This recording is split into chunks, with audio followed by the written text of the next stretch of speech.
Happy Thursday, everybody. We have Led Zeppelin playing on the Fox here in El Paso, Stairway to Heaven. There's a feeling I get when I look to the west. Hey, Jack, good to see you. Wesley, Gustavo, Gabe, good crew, already coming in. We've got Ro Khanna, Congressman from California, joining us in just a little bit. We'll bring him on in just a second. I'll let you all get connected, and then we'll bring him on. And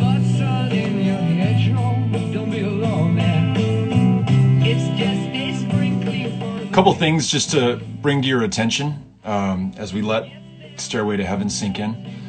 I don't know if you've seen the pictures or the video out of Lansing, Michigan yet. That's the state capital in Michigan, where Gretchen Whitmer is the extraordinarily courageous governor who has made some really tough decisions to keep the people that she represents and serves safe, and has come up against some really unfortunate protests, in air quotes, because these people who claim to be protesting are bringing assault-style weapons of war, to the state capitol to try to intimidate her and try to intimidate other lawmakers. I'll read you a quote from Senator Dana Polanyi. I hope I'm pronouncing that correctly. My apologies, Dana. She wrote on Twitter, "Directly above me, men with rifles yelling at us. Some of my colleagues who own bulletproof vests are wearing them. I've never appreciated our sergeants at arms more than today." So this is a sitting lawmaker attempting to discharge her responsibility on behalf of her constituents. And here she is being intimidated by people who show up with weapons of war, yelling at her, trying to threaten and intimidate her. And someone asked a question on our live stream the other day, and I saw this on Twitter from one of our Powered by People family. What is the line between political intimidation using a weapon and terrorism? You know, when you use violence or the threat of violence to achieve a political aim. These people, to be clear, these white men are very close to crossing over that line, or in fact, they have crossed over it. It doesn't take much for someone to take that weapon that they've been brandishing and using to threaten lawmakers and actually use that. And far too often those weapons are used in this country. And in Texas, we're all too familiar with that, whether it's in Sutherland Springs, Santa Fe High School, El Paso, Texas last August, or Midland, Odessa just a month after that. These weapons have been trained against our fellow Americans. And I think we all need to be aware of this, and we need not turn a blind eye or look the other way or turn our backs on the problem, because this is only growing and it will metastasize. And pretty soon we will be dealing with political violence in this country unless we address it now. So if you haven't seen the pictures or the videos, take a moment to look those up and see them for yourself. Other bit of news that I want to share with you, unfortunately, let me see if I can bring these numbers up. Let's see. These numbers are provided to us by Elizabeth every day. Globally, 3.2 million cases of COVID-19, deaths 230,000. These are the officially reported numbers. The real numbers, we don't know, but this is an indication of how bad things are. You know, there are some news organizations that are beginning to measure the unusual number of deaths we've seen since this began that aren't officially reported as COVID-19. And the undercount of deaths by most conservative estimates is in the tens of thousands globally. And that holds true for the United States, where we have 1 million reported cases of COVID-19, 58,000 deaths, in some measures over 60,000 deaths already, with just a little over 6 million tests conducted so far. Why do we not know how many people have it and how many people have died of it? Because we just don't have enough tests, despite the fact that we are now months into this crisis. In Texas, we have 27,000 cases, 759 deaths. And I want to tell you something about Texas. Today we saw that we had the largest jump in deaths in any 24-hour period. We had 50 deaths in Texas. I think the previous high was 42.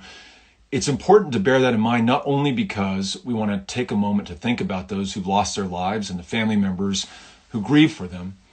But we also want to think about the fact that our governor has ordered the businesses in the state of Texas to reopen midnight tonight. So come tomorrow, you can go into a mall, a retail establishment, a restaurant, a movie theater, if they choose to reopen. And it's up to the proprietors themselves. And you're doing this at a time that you're seeing the largest single day spike in deaths in Texas. So not only have we tested fewer people than almost any other state in the union, not only do we not have any form of contact tracing set up in the state of Texas, at least no meaningful form of contact tracing, not only do we have no idea where this is spreading and how quickly it is spreading, we are reopening the state tomorrow. My advice to you, up to you if you choose to take it, don't go out. Don't leave your home unless you have to. If you do, wear a mask, wear gloves, keep 6 feet apart. Only go out on those necessary excursions to the grocery store, or if you're an essential worker, or if you're volunteering at the food bank. Otherwise, stay at home. And if you're a business owner, do not put your employees in the god-awful predicament of deciding whether they're going to go out and earn a livelihood in order to make ends meet for their families and put their lives at risk, or whether they're going to stay home and forfeit that salary and forfeit unemployment compensation, because the workforce or the unemployment compensation authorities in Texas have ordered businesses to report employees who are using fear of COVID-19 as an excuse not to come into work and to try to collect unemployment insurance. This is wrong, and we should call it out and bring attention to it. And think about those who in Texas, where the minimum wage is $7.25 an hour, may have no choice but to go to work tomorrow in order to attempt to feed themselves and their families. Speaking of which, we've seen a 400% increase in demand at the food bank here in Texas. We've had we've had twice the number of people file for unemployment in Texas so far since this crisis began, as did in all of 2019. People are really hurting. And I don't know that the right response to that is to put them further in harm's way by making them go to work tomorrow. If you feel similarly, and if you live in Texas, reach out to Governor Abbott, reach out to the Lieutenant Governor, reach out to your state rep or your state senator. Let them know how you feel. And beyond putting people in harm's way, potentially increasing the number of COVID-19 cases and the number of deaths from those COVID-19 cases, we run the real risk of having to do this all over again. If this reopening prematurely spreads more COVID-19, we'll have another lockdown as a response, and you'll have a double dip of economic contraction in Texas, as well as a double spike of COVID cases and COVID deaths. So want to bring that to your attention as well. Okay, our guest today, Congressman Ro Khanna from California, who in our time together, I think we served 2 terms together, became good friends, and Ro became somebody I really respected and admired, one who has the courage of his convictions, and one who's standing up constantly for the little gal and the little guy, the mom and pop shop, the small business owner, over the big corporate interest, the entrenched power, the wealth and privilege that defines power in America, at least in so many parts of America today. I've worked with him on campaign finance, reform issues. I've picked his brain on how we make this economy work for everyone. He's at the forefront of the fight right now to make sure that any future relief packages coming from Congress focus on those who are directly in harm's way, those frontline workers, be they bus drivers or grocery store cashiers or doctors or nurses or the custodial crew at the hospital. He wants to make sure that they're taken care of. And I really admire him for doing that. And he's got a proposal that's made a lot of news to ensure that Americans who qualify will receive $2,000 a month for the next 6 months, not one $1,200 check, but six months of $2,000 a month. So we'll ask him about that. We'll take your questions. There's a little question box right here. And let me see if I can bring up Ro Khanna. He's first here in the list. So at him right now. I've got a bunch of text messages coming in. Okay. Ro, you're there. I'm there. Thank you. Well, thanks for the kind words. I said I know I made it when I get invited on a Beto O'Rourke live stream. with stairway to heaven to top it That's off. right. And I don't know if you know this, it's just the luck of the draw. I turn on the same radio station, 92.3 here in El Paso every day, right at 4:30 our time. And whatever comes on, I play. So we live and die by 92.3. So on my screen, your orientation is sideways. I Okay. don't know if you can Well, turn we your can camera. fix There you that. go. Boom. Yeah, we're set. So first and most important question, how are you doing? I'm doing good. I'm doing fine. Thank you. I mean, And your family? and we've got, as you know, we got two young kids. They're in DC because for me, they're 2 and 1, so it's easier to have them here. So I was back in our district and then came back to vote and have gotten to be with them, and we're safe. And the district, Santa Clara was really hard hit, but we had an extraordinary public health official, Dr. Sarah Cody, who was the first person actually in the whole country to shelter in place on March 13th. And she got a lot of pushback, but listened to the scientists, and that's really helped our county. So fortunately, we've been doing okay.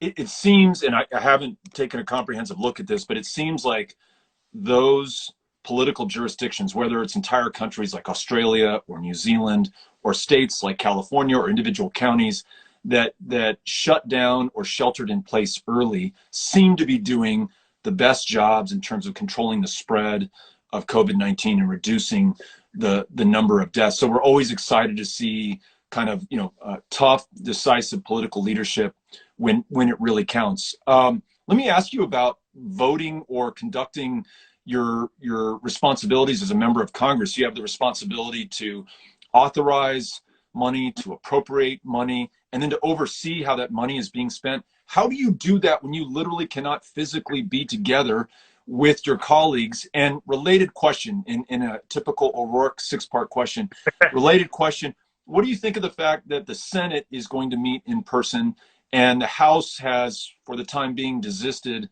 in doing so? Do you think you all should get back together? We should be getting back together, but I think we should be getting back together with 21st century technology.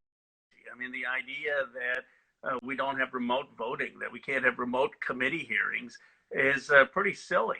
And, represent Silicon Valley, but this idea you can't do it technologically is just false. I mean, first of all, if I were to cast a vote and someone were to hack into it, in 2 seconds, we would know that they voted differently than I'm saying in Twitter and Instagram. So this is not a hard problem to solve. We should have been operational, in my view, the whole time. And it's a bit concerning that Congress has a less of an emergency plan than certain companies. And Right. so that's, and then you have this case where, look, Donald Trump, the president of the United States, as you know, Beto, always has the largest microphone. And then Donald Trump makes that exponential. So he's got this huge microphone telling blatant falsehoods. And at least you have, when you have Congress in session, at least you have some countervailing force. But now we don't. And I think that's a real problem. We should have had the chamber open. We should have had social distancing and the right type of sanitation. But I think people need to be able to go speak out, make speeches, be part of pushing back on the administration. What's the holdup? You're right. I mean, the technology exists. The check against fraud or hacking exists. Even just a common sense of if your vote displayed as a yes and you had voted no, you would be able to check that yourself. Is it the minority party in the House? Is it the majority? Why isn't this moving forward? Well, part of it is I've heard it's the minority party. I mean, it's Kevin McCarthy and others, and there's a sense of macho. Well, if you can go serve in the military, if other people can be there, why can't we all come to the House? But it's not about machoism. It's about science, and having 435 people from around the country come and congregate and not listen to the science and then go back into their communities. It's not us putting ourselves at risk, it's putting the entire community at risk. So that's been right. part of and then part of it is tradition, but tradition also said that women couldn't vote and blacks couldn't vote, and we used to have segregated bathrooms. I mean, sometimes tradition is good and sometimes it's not. And in this case, tradition should be trumped by common sense, which is let's use technology. I saw an interview with you recently about your Emergency Money for the People Act, and I was really intrigued. This is the kind of bold idea that you are known for. And what made it perhaps even bolder is you were joined not by a radical progressive or uber liberal member of the House, but by a member who, I don't know where he falls on the political spectrum, but probably is a little bit closer to the center than you are, Tim Ryan. Tell me how you all came up with this, and describe to us what it means. Well, Tim is great, and he's more progressive, I think, than he lets on or people give him credit for. But he somehow manages to have a great relationship with all the moderates and the centrists. So I go to him sometimes. Like I used to go to you, Beto, and everyone used to like you in Congress. So I'd have this idea, and I said, Beto, help us get everyone else on board. And Tim, if the government is telling people that and we should be telling people that in unless it's absolutely essential, then we got to do something in terms of letting people make I mean, paying rent, paying mortgage, putting food on the table. How can you say by the government? The Stanford law professor wrote, now, in our case as a country, the time we want to, times we haven't really been for the role of government. But when there's a natural disaster, people want to help. Well, this is a natural disaster. And what we're saying is give everyone $2,000, give it for up to 6 months. And what's the pushback against this? What if I can't work, if I don't have enough to make ends meet? And by the way, I was helping to deliver food in a pilot for the food bank here in El Paso to folks who are homebound, can't leave, can't go to the food bank to pick up, need help. And one of the people that I delivered food to, she told me that her utilities have just been shut off. Her landlord says that he's going to try to evict her within the next 3 days. It's questionable whether he can do that legally, and certainly morally he should not. But so, I mean, there's some appeal to the idea that you would get cash to people who are unable to work right now or earn a paycheck, make ends meet, and that money's going to flow up from the renter or from the person who buys at the supermarket or however that money is spent or used. What's the argument against it? Is it just the total outlay, the total appropriation that would be required?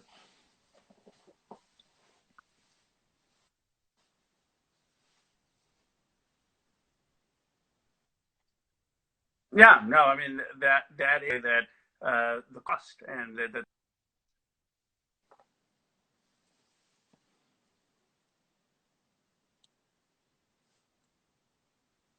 I have a little bit of a technical difficulty, at least on my end.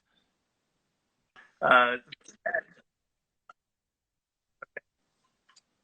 Ro, I don't know you if are that's for coming me in or and out, at least on my screen. Let me turn comments on so I can see if people are you all able to see Ro, or is he breaking up, or am I breaking up?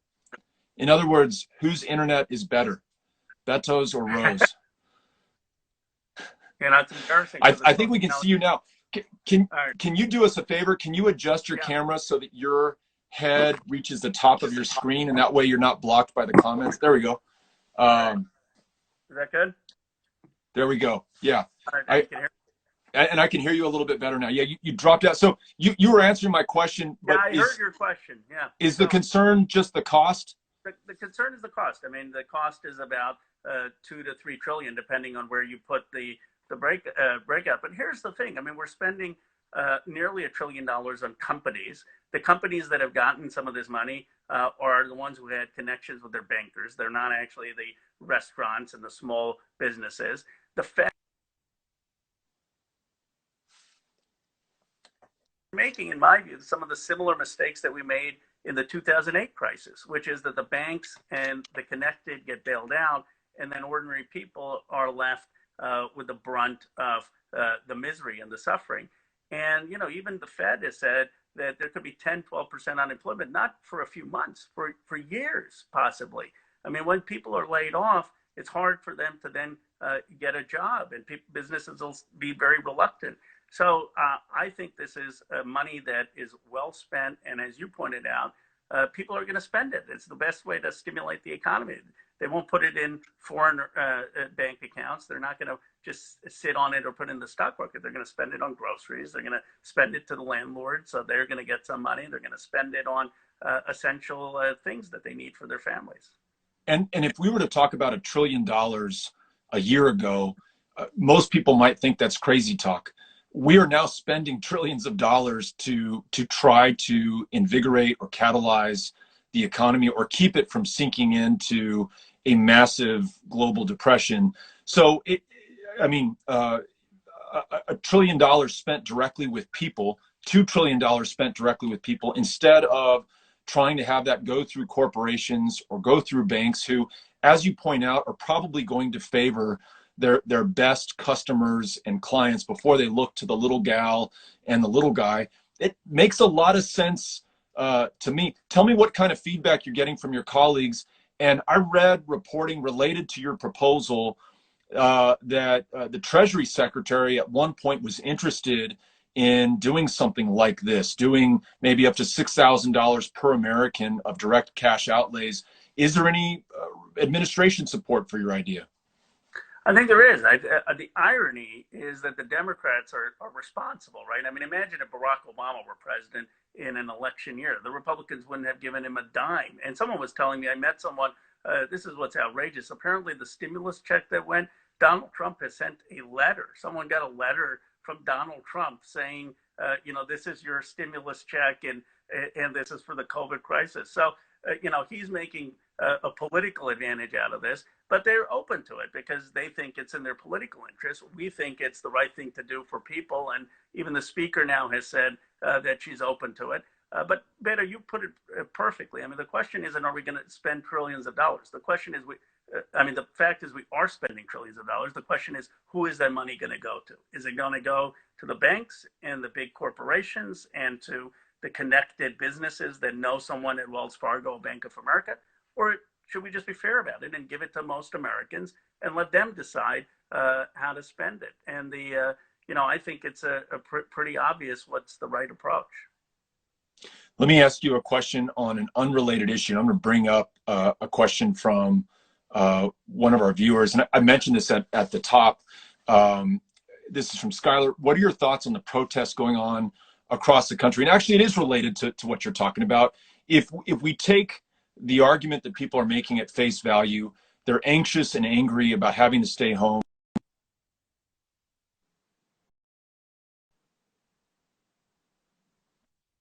Of uncertainty going forward. But to have that manifest in people wearing tactical gear and camouflage and bringing weapons of war into the State House in Michigan is disturbing, to put it mildly. Tell me what your thoughts are on this and how we as a country should respond to it. Well, it's very sad that, at one point I thought sheltering in place, finally there was a sense of common purpose in this country. I mean, a sense that we were all coming together, listening to Dr. Fauci, doing something that the scientists told us. And for a few weeks it looked like that. And now it seems like we've politicized even science. And we have had this anger erupt at government. But I think it would be less if everyone were getting a $2,000 check. I mean, part of the reason people are frustrated and feel this urgency to return to work is they're economically insecure. And I think if we actually were addressing their needs, we may not see the same anger. So I'd say, look, I have nothing wrong with people's First Amendment rights. Go online. If you're going to protest, be sensitive in terms of not being threatening to other people and not congregating in ways that are putting people at risk. And you have every First Amendment right to disagree with me or someone who believes that we need to extend sheltering in place in areas, but do it with some consideration of your fellow citizens. But I think that it's the larger issue. I mean, part of the alienation, part of the anger in this country, part of the rise of the Tea Party was a sense that people did not feel the government was fair. They felt that some people were getting the benefits and a lot of people weren't. And I think that's the fundamental question we have to address. Let me ask you a question, something that's really impressed me about you. You represent Silicon Valley. You are, by most people's estimation, one of the more progressive Democrats serving in Congress today. And yet, when you talk about the economy and you talk about workers' rights and you talk about making sure that people are okay, uh, you're typically talking about people's experiences that transcend your district. And I know that you have spent time working on displaced workers in West Virginia. You spent time in Iowa, in rural communities, the places that most of the country has forgotten, if they ever knew that they existed, towns that don't have broadband internet, towns whose major employer has gone away, towns that in some cases are struggling to remember why they exist or why that next generation is going to come back to them. Talk a little bit about your work doing that and what our opportunities are going forward to address that. Rural America getting hit really hard right now. We talk about lines for food in El Paso. They're really bad in rural Iowa from friends that I'm talking to there. Talk about your work to help rural communities or communities that most people don't even know exist. Well, Beto, I thought what I find so inspiring about you is I thought you had an aspirational message of trying to stitch this country back together, to say that a lot of places have been left behind, whether those are rural communities or whether those are minority communities, and they just have not had the same opportunities that people in my district have had. And I don't think we can survive, or certainly we can't prosper as a country if we're going to be that divided. If some places are going to have this extraordinary economic opportunity where people can go and do remote work, where they're going to be able to have remote learning, remote internships, make extraordinary wealth, and other places are just sort of left to fend for themselves. And so my view has technology was supposed to be that you could stay in your community, stay where you grew up.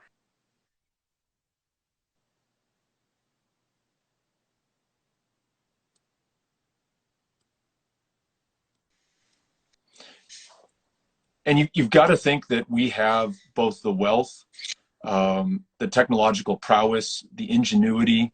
Can you hear me now? What may I can hear you now. What may be missing to do this is the political will to make this possible, which is where you come in. You know what? You just dropped out again. Cynthia's texting me to say that you are breaking up a lot. I see that too, Cynthia. Um, All right, trying to see what we it's can do. ironic that we're talking about access to broadband and you are Right. fading in and out.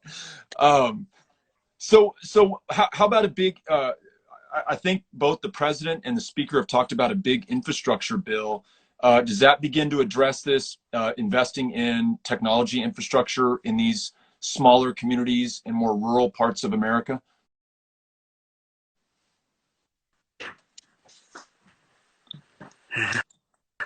I don't, There we you said, go. yeah, I'm Yeah. trying my best. We haven't had this issue before, but I apologize if No, don't worry we're, about it. Don't worry about it. It's uh, live TV. you know, it shows the real world concerns though of broadband. I mean, this wouldn't be ironically happening if we were in China. They'd probably be listening to our entire conversation in China, but they've had invested in broadband. Did you know? I mean, just one point on this: China has invested $24 billion to hook up 99.8% of their country to high-speed internet, and and they're leading on 5G with Huawei. And it's mind-boggling to me that we can't make those basic investments in this country. I mean, Jim Clyburn now has a bill, $80 billion. Think about that, $80 billion. We spent $2.3 trillion on this CARES. For 5% of that, we could have everyone connected to broadband. I mean, why is that even a partisan issue? Or some of the healthcare spending. The CDC budget. I mean, you know this because you were on the Armed Services Committee. We spent $738 billion on the Pentagon. The CDC budget is $10 billion. 10 billion is 1.5%. You think we should have doubled that budget so we could have had testing and public health in this country instead of would that really have hurt if we had 710 billion on the traditional Pentagon? So I think this whole crisis is going to make us think about national security in an expanded way, and it's going to make us think about infrastructure, the infrastructure that we really need in this country in an expanded way. uh, Science and technology. I mean, it's not a sexy issue, but we used to spend after 2% of GDP. That's how we built America. We had technology investment in every part of this country, and they were technology jobs. They were physical jobs, that were creating jobs and infrastructure.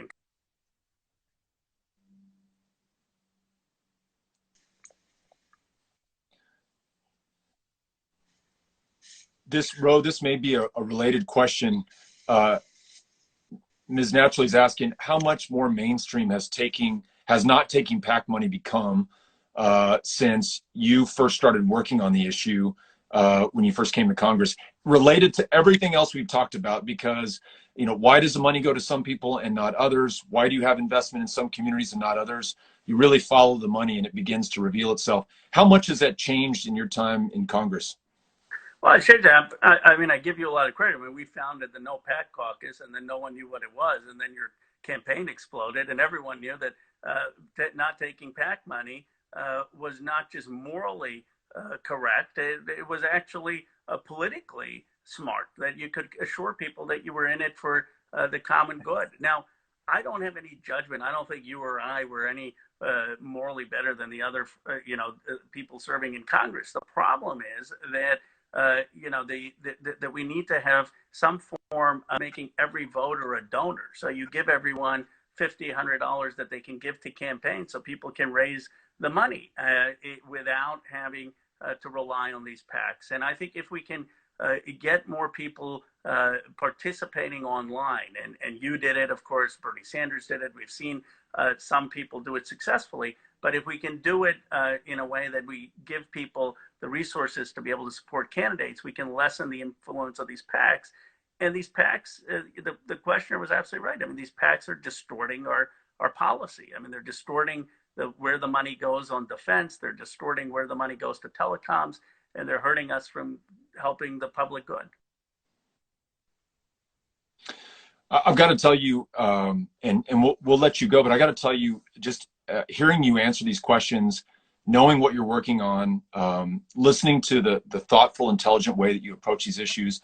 When I'm tempted to despair about where our country is going, I'm reassured by you, both in what you're doing now and some of the big ideas you proposed. And then I'm really hopeful, and I'm not just going to hope, I'm going to work towards it, that not only are you in the majority, but you're able to work with an administration in 2021 and a Senate majority in 2021 to actually implement this stuff. What a better country we're going to have when so many of these great ideas can actually be passed into law and implemented. Whether it's broadband or infrastructure, or making sure that we're looking after workers, or you've been a big proponent for Medicare for all, and for me, I take healthcare for all from that, but just making sure that everyone's treated well in the wealthiest, most powerful country on the face of the planet, making sure that there's a lot more equity and equality in this country. So thank you for everything that you're doing. Thanks for joining us on the show today, and look forward, I hope, to see you in person before too long. Well, thank you, Beto. So, I was excited about this. I hope it wasn't too botched with the technical difficulties. Julia, who worked for you and me, is probably going to give me a hard time saying, you went on Beto, you couldn't even get technical. But I'll tell you something. One thing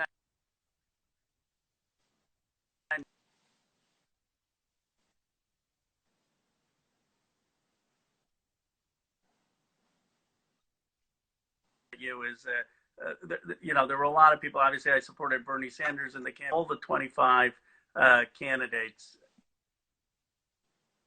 Can they hear me? Because I'm praising you.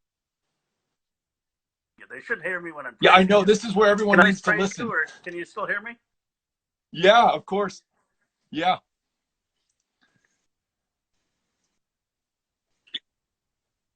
Yeah, I know. I mean, I was got to say something nice. The 20 supported Bernie Sanders, because I thought together on some issues of foreign policy, and I thought he really brought a progressive vision. But I think there's one thing you did that no one else did, but it wasn't a boilerplate platitude optimism that just appealed to the heartland or appealed to one part of the country. It was based on an understanding of the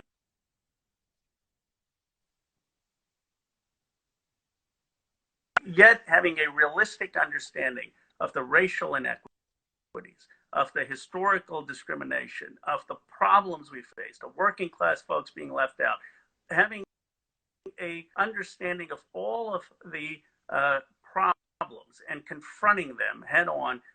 You still said Here's how we stitch this. Here's how we take us to a better place. And to me, that's what service is about. It's about trying to offer a vision, a constructive vision for the future. And I really thought you did that with depth. And I admire you for that. We need your voice. We need your voice at the national level. And I'm a fan of everything you've done. Well, thank you, man. And igualmente, big fan of yours as well. And that was incredibly kind of you to say. And thank you for saying that. And thank you for doing it when the internet connection was still holding. Really appreciate it. Thank you for the work you're doing, and be safe. And I hope that we get to see you soon.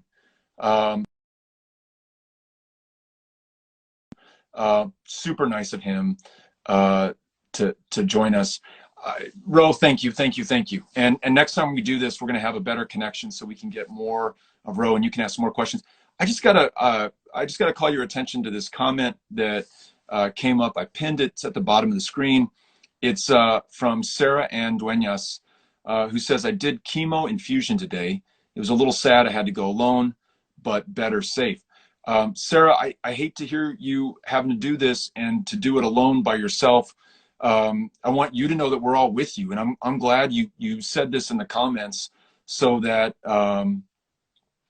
so that we know, and so that you know that we care about you and love you and we're with you, and hope that you're okay. You know what? There we go. I was seeing a lot. I can't hear you, but I think you guys were talking about Ro before.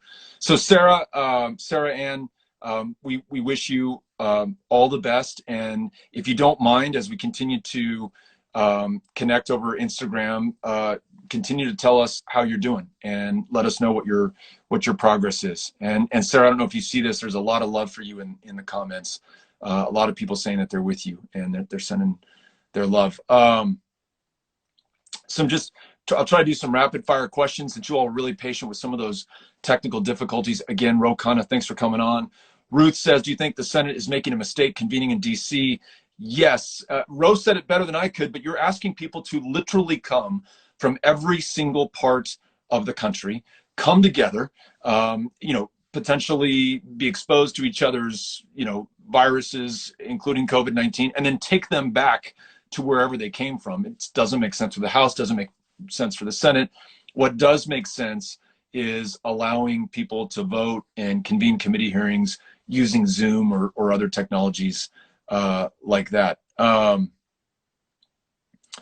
Blueberry says, please address United States Postal Service funding because that funding is being threatened by the President of the United States, who does not like that the publisher of the Washington Post, Jeff Bezos, who owns Amazon, is able to send his packages through the U.S. Postal Service. And in his fit of anger over how he's being covered in the press, he's going to try to destroy the Postal Service and the livelihood and careers of our letter carriers and the people who work there. I think that makes no sense at all. I hope that the Congress can keep him in check. Gwen asks, what can be done with those armed protesters in Michigan? I think we have to rewrite our open carry laws throughout this country. Where open carry will still exist, you should not be able to bring a firearm, certainly not an assault weapon, into a place of government because it's used for one purpose and one purpose only, and that's to intimidate lawmakers through the threat of violence and force to vote your way or to not vote a way that you don't like, and that's wrong. Ryan O'Malley's asking some questions of Ro about his favorite memory of Beto in Congress. I think he answered some of that. Let me see any other questions. Bumpside says, Beto, have your minions unblock me. Don't be so weak, my friend. Bumpside, I've seen your comments. So you're not blocked. I'm glad you're with us. Much love to you. Hope that you're well. Ireland asks, what's the media's role in this epidemic and how have they not met this goal, or how have they met this goal? I'll tell you, I watch the PBS NewsHour every night. It's free on YouTube. We no longer have cable TV. So it's like one of the only news sources I can watch, but it's an hour-long program. They give time for thoughtful interviews. They really give a subject or a theme its due. So I appreciate the way that they're covering this, and I understand that many news outlets are no longer covering the president's press conferences or COVID task force briefings live. And I think that makes a lot of sense, especially when you have him suggesting that people should mainline household disinfectants and somehow pass sunlight through their body. Um, here's Marilat, who's become a great commenter and questioner. Do you agree with Newsom shutting down beaches and parks again? And she asked another question um, about, she says, here in San Francisco Bay Area, most of us didn't get stimulus checks, but cost of living is so high. Isn't this unfair? Both really good questions. I do think public spaces should continue to be shut down. It sucks. It's hard. I hate not being able to go to the park. I've got 3 young kids in the house. I hate not being able to go on the trails in the Franklin Mountains, but I love not having COVID-19, them not having COVID-19, their grandparents not having COVID-19. I love the idea that we can control the spread and reduce the number of people who will die from this. So if we hearken back to the greatest generation that fought World War II and lived through the Great Depression, certainly we can make some sacrifices. And I recognize that some people sacrifices, those who are out of work right now, those who have had to close a business down and maybe worried about filing bankruptcy, are greater than others. But if we do not make these sacrifices, we will not be able to come through this as well as we would if we did make the sacrifices. More people will die unnecessarily. And so that's my opinion on it. And you look to leaders like Ro Khanna to make the important political and policy decisions to help those, hold them harmless, who had, through no fault of their own, had to close their businesses, make sure that we get as close to making them whole as possible and include their employees in that. That's one way that we can soften the blow and reduce the sacrifice that we're making, that we're asking people to make. Here's a good question that is not asked enough. Case Swizix asks, what can we do to help our undocumented friends during these times? One, I'm really glad that food banks like the one in El Paso are not asking status when people come for food. And as I've told you, there's a 400% increase in demand for food in this community. We've had twice as many unemployment filings just in the last 2 months as we did in all of 2019. A lot of those people who are working in the fields, in the factories, in food processing plants, in kitchens, in construction, are undocumented immigrants who've been contributing more to this economy than they were ever able to draw down in benefits. And just like so many other Americans right now, they're hungry, they need help. Let's make sure that this policy continues. And when we transition over to food stamps or the Supplemental Nutrition and Assistance Program, SNAP, and allow people to go into supermarkets instead of waiting in a 5-hour line to pick up food from a food bank, how much more convenient to be able to go there to the supermarket. Make sure that undocumented immigrants are included in that. Free family and unaccompanied minors from ICE detention. No, they pose no threat, no risk to this country, but we are putting their lives at risk by having them together in what is essentially a prison or a jail. Release them into the care of their families, make sure that they honor their court dates, follow up with them to make sure that they do, but you don't have to warehouse them or put them in prisons and jails. And then those seeking asylum who are right now huddling in squalor in shelters and refugee camps on the southern side of our border with Mexico, in Ciudad Juarez, in Tijuana, in other border communities. Allow them to lawfully petition for asylum, do the right thing, lest those refugee camps become COVID death camps, which is very possible if we don't take action. So thank you for those good questions. All right, Cynthia, I'm sure I'm getting the signal from her to wrap this up. Let me see if there are any other questions.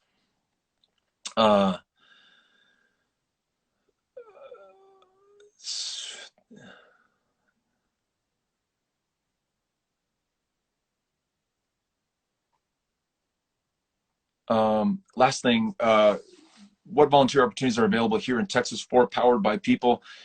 There are a lot of them right now. If you want to volunteer at a food bank, if you want to deliver food, package food, distribute food, if you want to make phone calls to raise volunteers to do that work because you have underlying health conditions or are at an age where it doesn't make sense for you to be in a warehouse with other people, you can go to poweredbypeople.org, sign up, and I promise you we'll help put you to work so that you can volunteer and support those who are in need right now. Okay, Cynthia, let's see what Cynthia's saying. Cynthia, let me get you on here real quick. Cynthia, I'm trying to add you. I don't see your name here. Cynthia's got some things that she wants to say, some questions she wants to ask. I don't know who our guest is going to be tomorrow, Cynthia. It's going to be a mystery guest or no guest at all. Or maybe we just play 92.3 for half an hour and everyone can just comment back and forth.